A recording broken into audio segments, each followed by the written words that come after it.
ఈరోజు కథ మనసెరిగిన బంధాలు. రచన దబరు ధనలక్ష్మి గారు. ఇంకా స్టోరీలోకి వెళ్ళిపోదామా? అభినవ్, అమృత భార్యాభర్తలు. శారద, సుబ్రహ్మణ్యంలు అభినవ్ తల్లిదండ్రులు. అమృత డిగ్రీ చదువుతుండగా అమృత తండ్రి యాక్సిడెంట్లో చనిపోయాడు. అమృత, అభినవ్లు క్లాస్మేట్లు. అభి అమృతను ఇష్టపడడంతో శారద, సుబ్రహ్మణ్యంలు ఒప్పుకొని పెళ్లి జరిపించారు. అమృత కొద్దిగా ముభావంగా ఉండే రకం, పెద్దగా కలుపుగోలు మనిషి కాదు.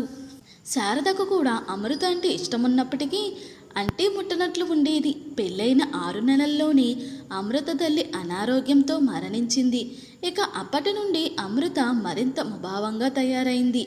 ఆ రోజు ఆదివారం. అందరూ ఇంట్లోనే ఉన్నారు. గదిలో అభినవ్, అమృత గొడవ పడుతున్నారు. హాల్లో కూర్చున్న శారద ఇంకా సుబ్రహ్మణ్యం వింటూనే ఉన్నారు. ఆ ఫ్లాటు మా నాన్న కష్టార్జితం. భవిష్యత్తులో మనకు పుట్టే పిల్లల కోసం మాత్రమే. ఇప్పట్లో అమ్మడం కుదరదు అండి. అందున అది నాకు నాన్నగారి చివరి జ్ఞాపకం. ఆయన రిటైర్మెంట్ డబ్బుతో ఎంతో ప్రేమగా నాకు కొనిచ్చారు.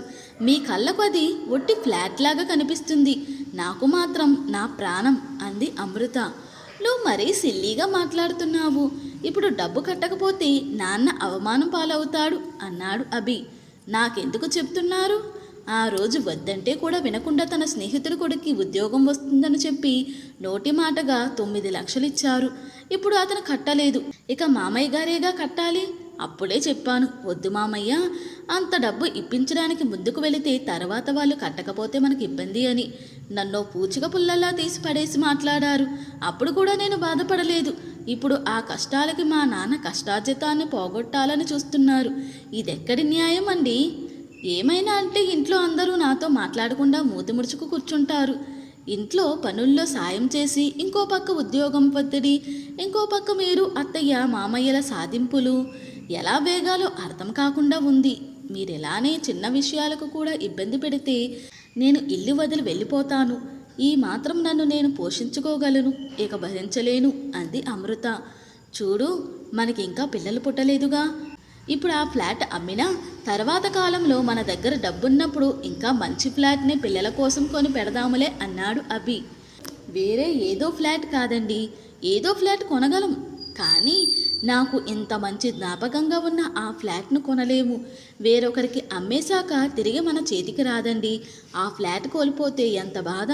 నాకు ఈ ఫ్లాట్ గుర్తొచ్చినప్పుడల్లా ఎంత నరకం చెప్పండి. ఇక ఆపు అమృత. ఎంతసేపు చనిపోయిన మీ నాన్న గురించేనా? బతుకున్న మా నాన్నను చంపుకోమంటావా? నాకు ఇంకో దారి లేదు. ఆ ఫ్లాట్ అమ్మాల్సిందే. అందుకు నేను ఏమాత్రం ఒప్పుకోను అంది అమృత కరాఖండిగా.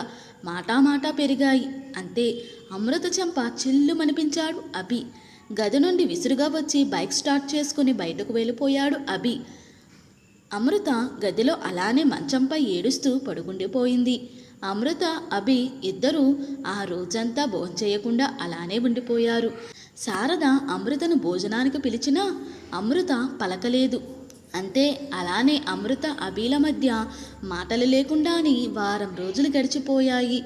అమృత అంతకు ముందే ట్రాన్స్ఫర్కు అప్లై చేసి ఉండడం వల్ల బెంగళూరుకు ట్రాన్స్ఫర్ రావడంతో లగేజ్ సర్దుకొని బెంగళూరుకు వెళ్ళిపోయింది.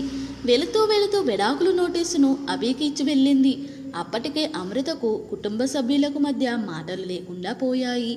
కాలం 4 నెలలు గడిచింది. అభి వర్క్ ఫ్రమ్ హోమ్ చేస్తున్నాడు. అభి తండ్రి సుబ్రహ్మణ్యం పూచికత్తుపై డబ్బునిచ్చిన రంగనాథ్ ఇంటి వద్దకు వచ్చి పెద్ద గొడవ చేసి సుబ్రహ్మణ్యంను కొట్టినంత పనిచేశాడు. సుబ్రహ్మణ్యం అవమాన భారంతో కుంగిపోయాడు. వారం రోజుల దిగులుతో సుబ్రహ్మణ్యానికి సరిగా గొంతులోకి ముద్ద కూడా దిగలేదు. సుబ్రహ్మణ్యానికి ఒకరోజు ఉన్నట్టుండి గుండెపోటు రావడంతో హుటాహుటీన ఆసుపత్రికి తీసుకెళ్లారు అభి, శారదలు. సరిగ్గా అదే సమయంలో పొరుగింటి సరళమ్మ అభికి 10 లక్షల రూపాయలు అందించింది. అభి డబ్బు గురించి వివరాలు అడిగాడు. సరళమ్మ ప్రస్తుతానికి ఏమీ చెప్పలేను, తరువాత చెప్తాను అంటూ డబ్బు విషయాన్ని దాటవేసింది. అభి తండ్రి సుబ్రహ్మణ్యం పూచికత్తుపై తెచ్చిన అప్పును రంగనాథ్కి కట్టేశాడు. సుబ్రహ్మణ్యం గుండెకు స్టంట్లు వేశారు. అంతా బాగుందన్నాక కొన్ని రోజులకు హాస్పిటల్ నుండి సుబ్రహ్మణ్యాన్ని డిశ్చార్జ్ చేశారు. ఆ రోజు రాత్రి శారద కళ్ళు మూసుకొని పడుకుంది, కానీ నిద్ర పట్టడం లేదు. శారద భర్త సుబ్రహ్మణ్యం గారు హార్ట్కు స్టంట్ వేసుకుని ఇంటికి డిశ్చార్జ్ అయి వచ్చి తమ గదిలో నిద్రపోతున్నాడు. కొడుకు అభినవ్ గదిలో లైట్ వెలుగుతూనే ఉండడంతో మెల్లగా కొడుకు గదిలోకి అడుగుపెట్టింది శారద. యారా నాన్న, ఇంకా పడుకోలేదా? అసలే నాన్నగారికి బాగాలేక దిగాలు పడిపోయావు. రాత్రనగా పగలనగా హాస్పిటల్ చుట్టూ తిరిగి కంటి మీద కొనుకు లేకుండా కష్టపడ్డావు. పడుకోరాదు? ఉదయం ఆఫీస్కి వెళ్ళిపో, నాన్నను నేను చూసుకుంటానులే అంది శారద. నిద్ర రావట్లేదమ్మా. అమృత విడాకుల నోటీస్ ఇచ్చిందిగా, దాని గురించి ఆలోచిస్తున్నాను అన్నాడు అభి. మర్చిపోయాను అంది శారద. అసలే నాన్న టెన్షన్లో ఉన్న నీకు ఇవన్నీ గుర్తు చేయడం ఎందుకని చెప్పలేదమ్మా అన్నాడు అభి. ఇదేమి కర్మరా భగవంతుడా, ఉన్న ఒక్కగానొక్క కొడుకును చక్కగా చదివించాం, నువ్వేమో కష్టపడి ఉద్యోగం తెచ్చుకున్నావు. ఆ పిల్ల పేరుకు కోడలన్న మాటే గాని ఈనాడు మమ్మల్ని అత్తామామలలా గౌరవించింది లేదు. అదేమంటే ఆ తల్లిదండ్రుల పంపకం. కూతురంటే గారాబం అంట. అంత తలబిరుసుతనం ఏంటో నాకు అర్థం కాదు. ఏమైనా అంటే మా అమ్మాయిని బాగా చదివించాము, పువ్వుల్లో పెట్టుకుని పెంచాం అంది పెళ్ళప్పుడు వాళ్ళమ్మ. పెంపకమట పెంపకం. ఆవిడ గారు బీటెక్ చదువుతూ ప్రేమలో పడి మోసపోయి వాడింటి ముందు ధర్నా చేస్తామని పోలీసులను అప్రోచ్ అవుతామని తన స్నేహితురాలి సాయం అడిగిందట. తెలుసా? అమృత స్నేహితురాలు స్వయంగా ఆ విషయాలన్నీ నాతో చెప్పింది. మరీ బిక్కమొహం వేయకురా, ఎవరి గురించో నేను చెప్పట్లేదు. అలాంటి అమ్మాయిని నువ్వు ప్రేమించావు. అంతకుముందు ఆ మహాతల్లి ప్రేమ చరిత్ర మాకు తెలియదు కనుక నేను మీ నాన్న మీ పెళ్ళికి ఒప్పుకోవలసి వచ్చింది. తరువాత తెలిసిన ఆ విషయాలు నేను మీ నాన్న సీరియస్గా తీసుకోలేదు. ఎందుకంటే మాకు కూడా ఒక కూతురు ఉండి చదువుకునే వయసులో ప్రేమలు అంటూ మోసపోతే ఆ బాధ నరకంలా ఉంటుంది. అందున ఈ రోజుల్లో ఇలాంటి విషయాలకు ప్రాముఖ్యం ఇవ్వకూడదు అనుకున్నాం. నీ పెళ్ళాం గురించే చెబుతున్నా. ఈ విషయాలను తెలిసి కూడా ఆ అమ్మాయిని ఈ ఇంటి కోడలుగా ఒప్పుకున్నాం. మా అన్నయ్య తన కూతురు శర్మిష్ఠను నీకిచ్చి పెళ్లి చేయాలని ఎంత తాపత్రయపడ్డాడు. అప్పుడు కుదరలేదు. ఈ అమృతకు పొగరెక్కువ. పోతే పోనీలే, ఇప్పటికి మించిపోయిందేమీ లేదు. తానే విడాకులు నోటీస్ ఇచ్చిందిగా, ఇంకేం పేడ విరగడైంది. మా అన్నయ్య శర్మిష్ఠను నీకు ఇచ్చి చేయడానికి ఇప్పుడు కూడా రెడీగా ఉన్నాడు. అమృత ఆడది. అదే నీకు పదే పదే విడాకులు ఇస్తానని బెదిరిస్తుంటే ఎందుకురా అంత భయం? నువ్వు అణిగి మణిగి ఉండడం నాకు నచ్చట్లేదు. మాకు ముసలి వయసులో ఇంత ముద్ద పెట్టే కోడలు కావాలి. అంతేకాని సంపాదిస్తున్నానని తలబెరుసుతో ప్రవర్తించే అమృత లాంటి కోడలు మాకు కూడా వద్దు అంటూ ముగించింది శారద. ఈ విషయం ఆలోచించుకోని అమ్మా, రేపు ఆఫీసులో కొద్దిగా వర్క్ ఉంది. మర్నాడు నేనే అమృత దగ్గరికి వెళుతున్నా. ఒక్కసారి తనతో మాట్లాడి నిర్ణయం తీసుకుంటాం. ఇక అయినట్టే. మరలా మాట్లాడడం ఎందుకురా? పోయి దాని కాళ్ళు పట్టుకుని బతిమలతావా ఏంటి? అలా కాని చేశావనుకో అంతకంటే దరిద్రం ఇంకోటి ఉండదు అనుకుంటూ గదిలోకి వెళ్ళిపోయింది శారద. 3 రోజుల తర్వాత అభినవ్ అమృత దగ్గరికి వెళ్ళి వచ్చాడు. గదిలో ఏదో ఆలోచిస్తూ కూర్చున్న అభి దగ్గరకు వచ్చింది శారద. ఏరా, ఏమైంది అలా ఉన్నావు అంది. అమ్మా, నేను తప్పు చేస్తున్నానేమో అనిపించింది.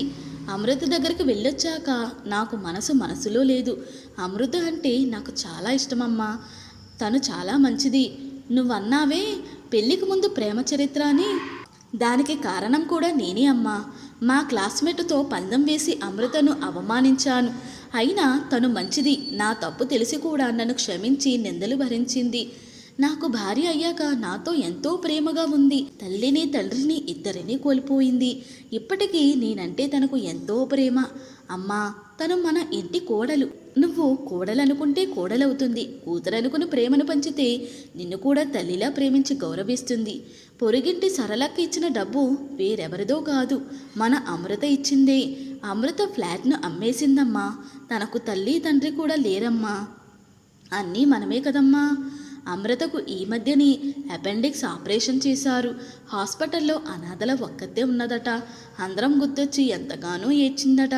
ఆ విషయం నాకు చెప్తుంటే ఎంతో బాధగా అనిపించిందమ్మా. నేను అమృతను వదులుకోలేనమ్మా. ఈ విషయం తనకి చెప్పి వచ్చా.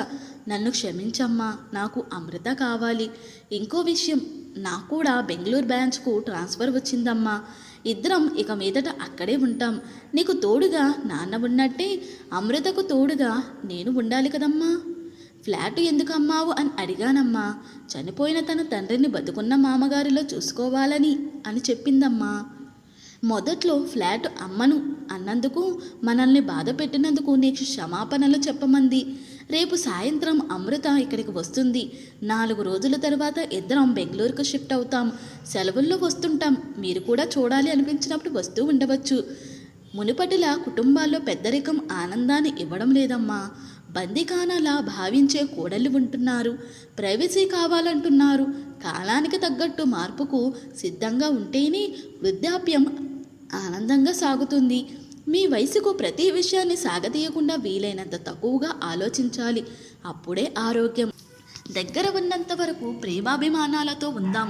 దూరం ఉన్నప్పుడు ఆ జ్ఞాపకాలు సంతోషాన్ని ఇస్తాయి. ఆవేశపు నిర్ణయాలు కుటుంబాలను, మనుషులను విడదీస్తాయి. మనసుల్లో బాధను రగిలిస్తాయి అన్నాడు అభి. వింటున్న శారద సంతోషంగా, నీ ఇష్టం అభి. అమృత అంటే నాకు కూడా ఇష్టమే. ఇంకో విషయం, శర్మిష్టకు పెళ్లి కుదిరింది అంటూ అభి బుక్స్ దగ్గర ఉన్న విడాకుల నోటీసును చించివేసింది. అప్పుడే అంతా విన్న సుబ్రహ్మణ్యం అందరూ మంచి నిర్ణయం తీసుకున్నారని సంబరపడ్డాడు. ఈసారి అమృత రాగానే అందరి మొహాల్లో వెలుగుపరుచుకుంది. ఉన్న ఆ 4 రోజులు పండగ వాతావరణాన్ని తలపించాయి. అందరూ తిరుపతి వెంకటేశ్వర స్వామి వారిని దర్శించుకున్నారు. సెలవులు ముగిసి అమృత, అభి బెంగళూరుకు వెళ్ళిపోతూ చిన్నపిల్లల దిగులుగా కనిపించారు. తరువాత కలిసే రోజు కోసం ఎదురు చూస్తూ శారద, సుబ్రహ్మణ్యంలు కూడా సంతోషంగా సాగనంపారు. 6 నెలలు తిరగకుండానే అమృత నెల తప్పిందని తెలియడంతో ఇక్కడ ఇంటికి తాళం వేసి అభి, అమృత దగ్గరకు వెళ్ళిపోయారు శారద, సుబ్రహ్మణ్యంలు. సంవత్సరం తిరిగేసరికల్లా అమృత 12 కొడుకుని ప్రసవించింది. కొద్ది రోజుల తర్వాత ఉద్యోగంలో జాయిన్ అయింది. మనవడి ఆలనా పాలనలో శారద, సుబ్రహ్మణ్యులకు సమయం తెలియనంత ఆనందం. పల్లెలో తమ పెద్దల నాటి పొలం అమ్మి వచ్చిన 15 లక్షలు తమ మనవడి పేరున బ్యాంకులో వేశాడు సుబ్రహ్మణ్యం. అనుకోకుండా అమృత అమ్మిన ఫ్లాట్ అమ్మకానికి రావడంతో అభి ఆఫీసులో లోన్ తీసుకుని ఆ ఫ్లాట్ను కొని అమృతకు సర్ప్రైజ్ గిఫ్ట్గా అందించి అమృతను ఆశ్చర్యంలోనూ సంతోషంలోనూ ముంచెత్తాడు. అమృత మనసులోని వ్యతలు అన్నీ తీరిపోయాయి. మనసెరిగిన బంధాలతో పెనవేసుకున్న మనుషులు ఉన్న ఆ కుటుంబం సంతోషాల నిలయమయ్యింది. ఇంతటితో ఈ స్టోరీ ముగిసింది.